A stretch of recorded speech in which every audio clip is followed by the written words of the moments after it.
A Tale of Our Time is a story that serves as a compass to help us navigate through life and allows us to let our story unfold.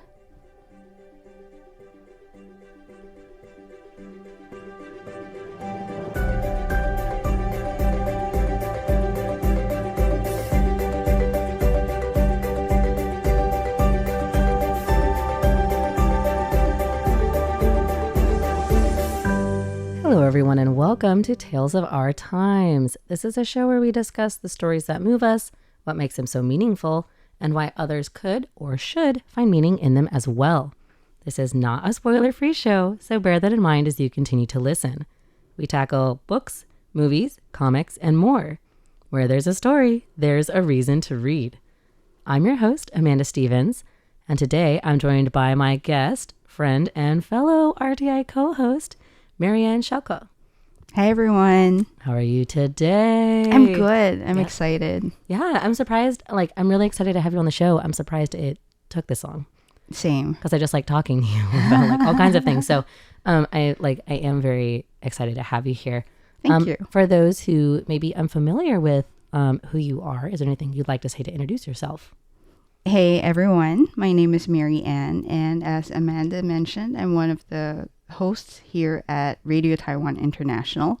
I'm an overseas Taiwanese born and raised in the Philippines. Mm-hmm. And after graduating with a degree in communications, I came to Taiwan to further my Mandarin language learning. And that's how we're also going to talk a little bit more about the book that I picked today. Okay, why don't you tell us what story have you brought for us today? Okay, so the story that I picked is The Joy Luck Club by Amy Tan. Yeah.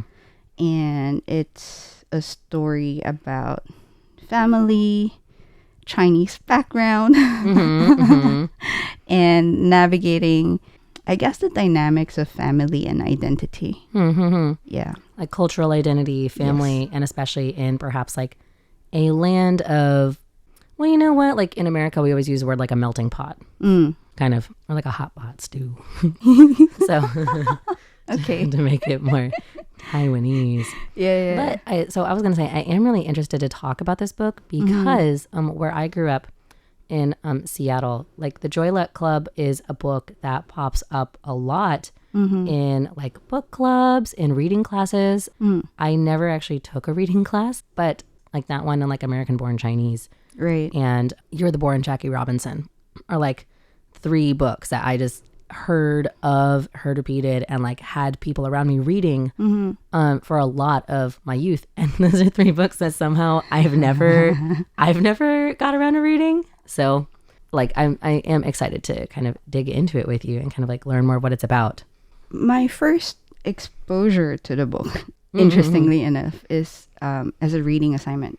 Oh, you did? So it was actually also like for a class for you too. Yes, exactly. This is the universal experience of the Joy Luck Club. Someone's going to tell you to read it, and then you might love it. Yeah. So the reason why it made such an, if I can get into it. Well, I mean, we can always, like, you could just mention it now. We can get into it later, right? Like, okay. So the reason why it made such an impact on me, despite it being a reading assignment, reading. Yeah. because it was the first book that I could relate to in terms of like the cultural identity. That was the first time where I felt I wasn't the only one dealing with all of these cultural issues, identity issues. You felt like really seen. Yes. By like everything that you were reading. Right. Well, let's not beat around the bush anymore. Okay. So, because I want to get into it with you. So, without further ado, do you think that you could give us a summary of the Joy Luck Club? Okay. So the Joy Luck Club is a club started by 4 Chinese immigrant families in San Francisco. It focuses mainly on the mothers and the daughters, on their stories. It talks about the stories of their lives and the hopes of the mothers and the struggles of the children. And that was actually something I really identified with. And so the Joy Luck Club, I understand, is kind of like a card club or like a mahjong club or a tea club. Yeah.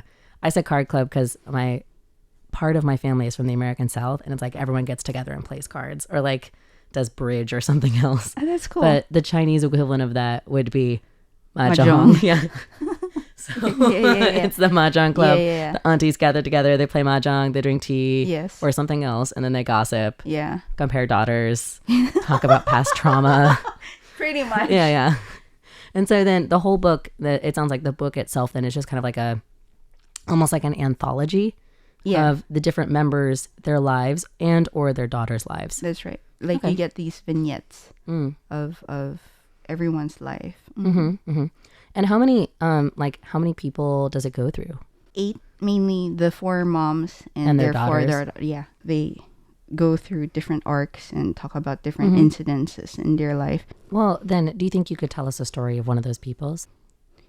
One of the things that I remember the most is one of the daughters, all of them actually, the parents always expect them to do their best. It's a pressure that is put on them. And one of the characters, her name is Jingwoo. She always felt like she disappointed her mom. Because her mom, they have like this kind of friendly competition with the other Chinese moms. Yeah. Yeah, Like they're always like, oh, well, my daughter does this. Well, Right. My daughter did this. Right. Oh, well, that's interesting. My daughter actually also did that, but she did better. Like, Right. that kind of attitude. Yeah. So there's this friendly competition amongst the parents. And Jingwoo has this competition with one of the other daughters, Waverly. She always felt like she couldn't compare or couldn't live up to her mom's expectations of her because Waverly was a chess champion. So she feels like she's competing against Waverly. She's not meeting her mom's expectations because her mom wants her to be better than Waverly. Yeah. But like Waverly does these things that like she just can't. Yeah. Okay. Right. Yeah. And that was something I resonated with, mainly because I felt like I really couldn't live up to my mom's expectation of who she wants me to be. Yeah. And all throughout, like all I just wanted to be was be myself and be seen for who I am. And it just felt like she couldn't see me. In the book or yourself? My story. That's why I really identified with the characters. So for you, it was like, is it Jingwoo or Jingwoo? Jingwoo. Yeah. So for you, like Jingwoo was like absolutely a touchstone character in this book. Yes. Did she ever reconcile with her mom? Or, I mean, I guess I'm wondering, does she ever reconcile with her or maybe she doesn't? Because that's also just how real life relationships are. Like sometimes... the story actually starts off with her mother passing. Oh, so yes and no. Not really. Yeah. And she's expected to sort of like fill in her mom's place with the Joy Luck Club. And so then through that, she starts relaying how she sees her mom and her realization in the end of who her mom really is. Yeah. Because she starts to see her mom not as the mom persona, but not through her relationship, but through the relationship that she had with these other women. Yeah, through the aunties. Yeah. So yeah. So then she sees and better understands the struggles that her mom went through, and in a way, she does come to a sort of a conciliation with her mom, because she is able to finally fulfill a dream her mom had. Yeah. Which in the story. Yeah, tell us. That's it. Okay. Spoil it. This is not a spoiler-free show. Yeah, you mentioned that earlier. I want you to spoil the heck out of this book for people like me that are really curious and have not gotten around to reading it. Right. So her mom had to flee China. And her mom ended up having to leave her twin daughters in China. And Jing Meiwu, or what I call her, like Jingwoo for short. Yeah. She finds the 2 twin daughters that her mom left, and like her half sisters or her whole sisters. Her half sisters. Yeah. And she went back to China to meet them. You know, like it is funny because like I know people back home who like that's their story. Not like exactly like my daughters are left in China, but like I know people, and like I spent time interviewing people who like that was their story of how they came to the United States, is they were like, yeah, I had to run. You would never know that. Like talking to me in my daily life. I'm not going to like bring it up in casual conversation, but like, Right. that's why I'm here. So Right. yeah. Okay. So I guess Jingwoo, she didn't really reconcile with her mom, but she did make peace with her relationship, I suppose. Yes, that's where they talk about the cultural issues. All right. In navigating through personal history and their stories and being able to take a step outside of that. Yeah. You see things through a different light. You know what? Let's get into that then. So, Okay. what do you have anything else to say about your first experience with this book? Or I feel like we also touched on it at the beginning, actually, with like this was a reading assignment. So, is there more to that story, or should we move on to what made it meaningful to you? I think in answering that question, it will also eventually answer why it's meaningful. Ooh, all right. Let's go into it then. What was your first experience and what made it so meaningful to you? As I mentioned earlier, this was the first book I read where I felt seen and where I felt I could totally relate to the characters because it talks about Chinese culture. It talks about people of Chinese descent that live in a different cultural identity from where they came from, especially, being a child of a Taiwanese mom and a Filipino dad. That was something that I could relate to. And it talks about cultural barriers with the parents because of that. And also part of it is also the language barriers. Yeah. All of which I experienced growing up. I grew up in the Philippines. My mom's Taiwanese, my dad's Filipino. And growing up, we actually used a lot more English because that was the common language between my parents. Yeah. They both speak English, right? Yeah. But my mom being Taiwanese and immigrating to the Philippines, like her Chinese and Tagalog, she wasn't fluent at all. And so she would use broken English talking to us growing up. Yeah. And I would use broken Chinese or Mandarin to talk back to her. Right. Yeah. And so there were a lot of these cultural barriers and language barriers that I had to go through. And although we do have a big overseas Chinese community in Manila, I still felt like there was so much more that I struggled with compared to my friends. Yeah. Although they have the same, issues in the sense of like Chinese parents are generally more overprotective. Yeah. Or they have these expectations and all that. You guys have experiences, maybe we could say, that rhyme, right? Like you have, there's this similar pattern of behavior, but none of them are exactly the same. Right. So. Right. And when I would talk to my friends about my problems, like they couldn't totally relate because they could talk to their parents. They did not have a language barrier per se. You felt like there was like literally more communication that they were able to like exchange in. Yes. Yeah.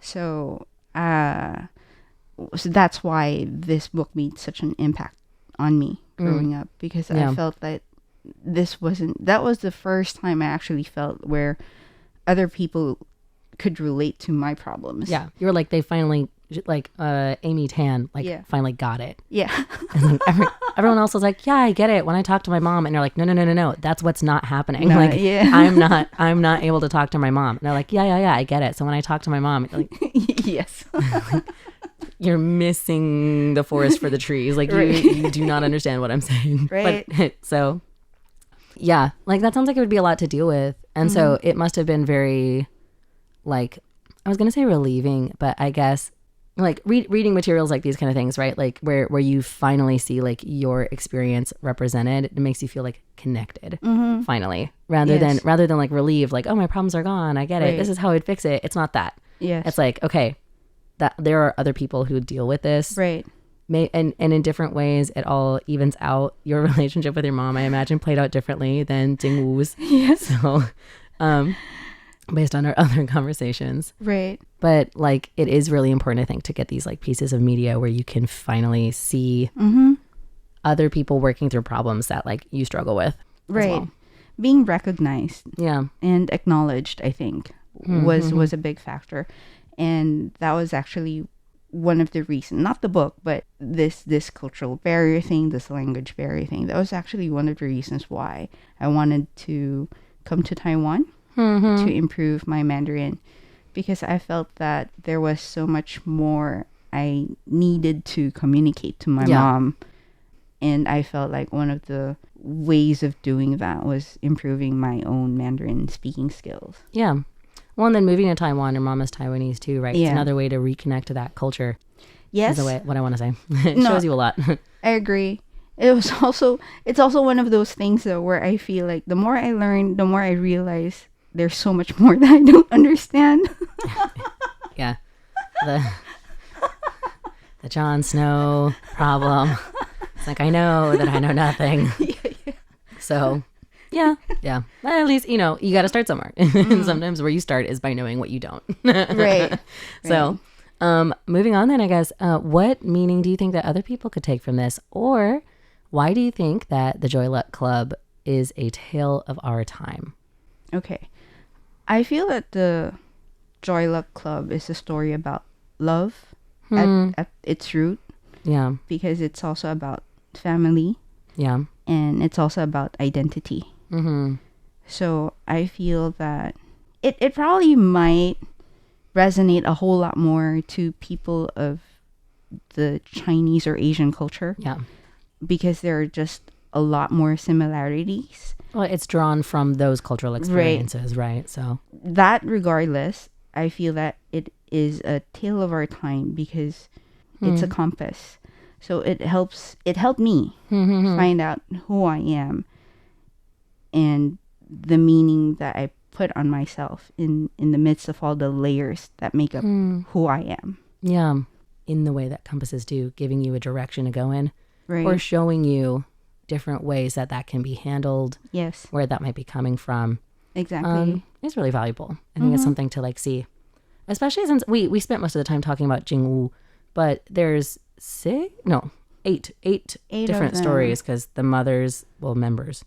The mothers and the daughters, right? So there's a lot of, I would think, kind of different flavors or different variety of yes. You are more likely to find yourself represented in this book than you might think. Yes. It touches on a lot of things. And it also touches on a lot of the historical background of the Chinese mothers, what they had to deal with. Yeah. Especially during their time where they had to deal with the huge families of they had different families living under the same roof. There's the first wife, second wife, and all that. Oh, yeah. Okay. Yeah. The entirely different family structure with. I'm not going to go into that actually anymore because I was I only have American counterpoints and those are all problematic. So right. For comparison, I don't want to go into those. So, but still the idea of a different family structure, we can go to that, right? And how that would color your understanding of what your family should look like and what you want from your family. So, all right. I mean, unfortunately we are out of time. So if you could give the Joy Luck Club a one-phrase subtitle of your own, what would that be? Find yourself and then find your happiness. Oh. I know it's not actually related to the idea of Joy Luck Club, but it feels very appropriate for the Joy Luck Club. Find yourself, find your happiness. Yeah. That's what the meaning of the book means to me. It helped me find out more about myself and in the process, learning what makes me happy. Yeah, I was gonna say, do you think you have found happiness or more happiness? I'm getting there. Yeah, I think I'm getting honestly, there. Worth. That's I think where we all are. Yeah. So thank you, Maryanne. No, for, thank you coming on. I've really enjoyed talking about this book, learning a lot more, honestly, about what happened in it. But like I said, unfortunately, we're out of time today. So thank you everyone for joining us on Radio Taiwan International. This has been Tales of Our Time.